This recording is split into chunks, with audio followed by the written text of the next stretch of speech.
এক এক সমস্যার জন্য এক এক ইনফিউজড ওয়াটার, কিন্তু কোনটা কখন খাবেন জানেন?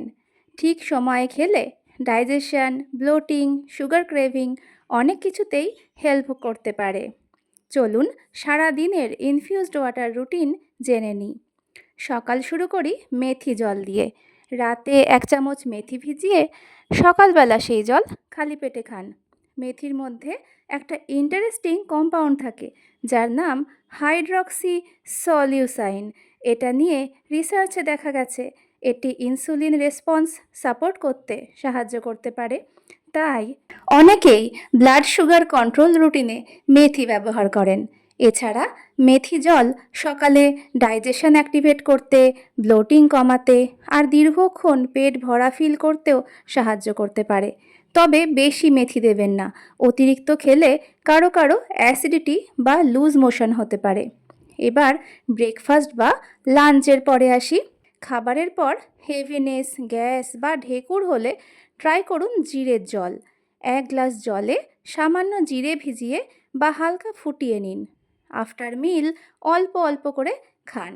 জিরে থাকা কিছু ন্যাচারাল অয়েলস ডাইজেশন সাপোর্ট করতে সাহায্য করতে পারে, তাই হেভি খাবারের পর স্টমাক একটু লাইট ফিল হতে পারে। এবার আসি বিকেল বা সন্ধ্যা। এই সময়ে সবচেয়ে বেশি সুগার ক্রেভিং হয়, মিষ্টি, কোল্ড ড্রিঙ্ক, জাঙ্ক ফুড খেতে ইচ্ছা করে।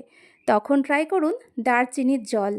দারচিনির ন্যাচারালি সুইট স্মেল অনেক সময় ক্রেভিং সাইকোলজিক্যালি কমাতে সাহায্য করতে পারে। কিছু স্টাডিতেও ব্লাড সুগার ব্যালেন্সের সঙ্গে এর কানেকশন দেখা গেছে। কিন্তু বেশি দারচিনি রোজ খাবেন না, অতিরিক্ত দারচিনি লিভারের ওপর চাপ ফেলতে পারে।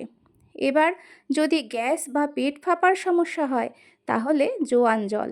জোয়ানে থাইমল নামে একটা কম্পাউন্ড থাকে যেটা ডাইজেশন সাপোর্ট করার সাহায্য করতে পারে। তাই অয়েলি বা হেভি খাবারের পর এটা অনেকেই ব্যবহার করেন। একটু জোয়ান জলে ফুটিয়ে হালকা গরম অবস্থায় খেলে স্টমাক ডিসকমফর্ট অনেকটা কম ফিল হতে পারে। আর দিনের শেষে শোবার আগে মৌরির জল।